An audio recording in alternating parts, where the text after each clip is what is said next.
I'm here with Dr. Gonzo, Stu Esty from Esty. Worcester, Mass. Yes, one of those four-letter words you can say in public. Fantastic. Esty.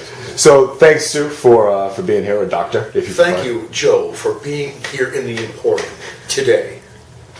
So I'm going to ask you a few questions, and I'm here for you. I might have answers. Fantastic. How old are you? I am 52 years old. I just turned 52 on Mother's Day. Happy birthday. Thanks, man. Was it a good one? For most mothers across the country, I'm sure they all had a good time. Do you have a political affiliation or orientation? Yes, I'm a member of the Bull Moose Party. Interesting. Yes, Teddy Roosevelt's party. I'm bringing it back.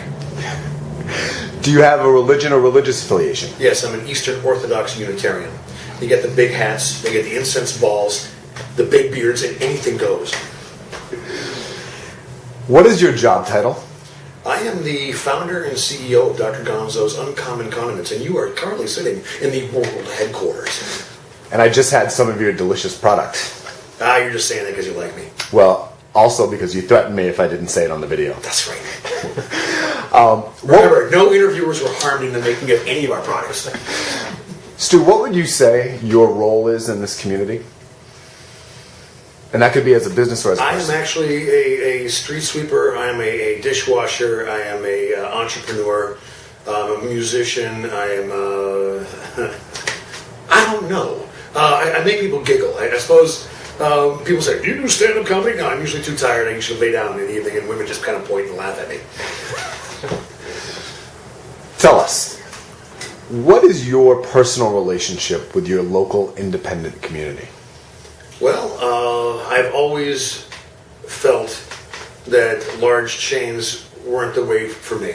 When I was traveling across the country, I was always had a bad case of wanderlust for many years, and I would find out what makes this region different from this region. What makes Somerville different than Woburn?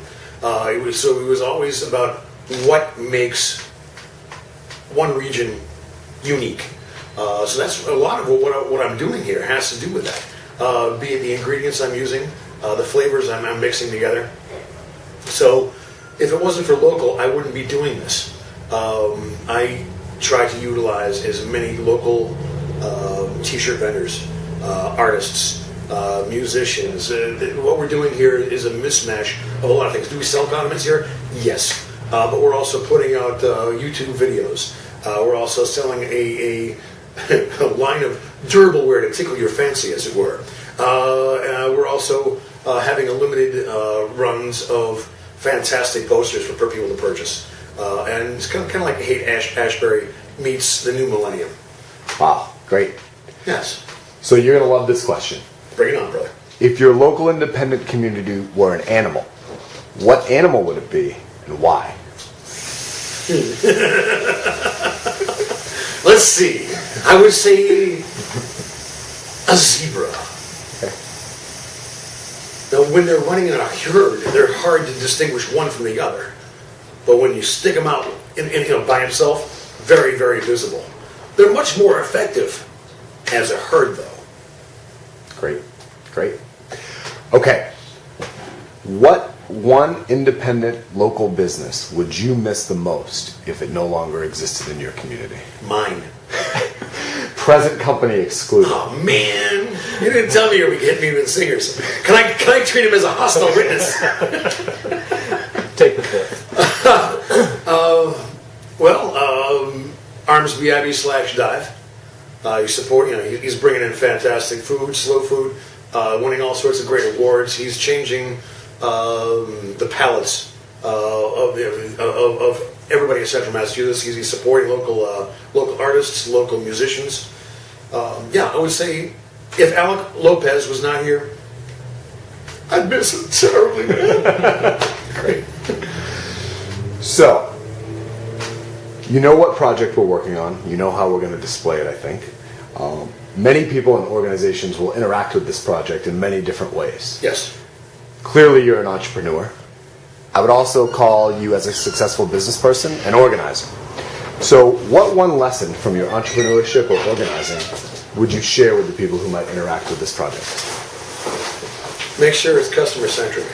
Make sure that your focus is on the customers and making sure they have a good time.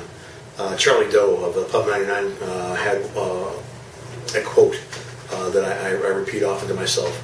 You have one chance every day to make your customer happy, and if you can do that, you'll be you'll create a difference. Kind of like what Mr. Margatti of Spags did. He created a cult following, as it were, just because he maintained the focus on the customers, making sure they had a good time. Great. If you can do that, man, you can be all set. Last question. Oh man, I could ask you. I'm on a roll here. So, along the same lines of the folks who are going to interact with and see this, do you have a message for them? Eat more pepper mash.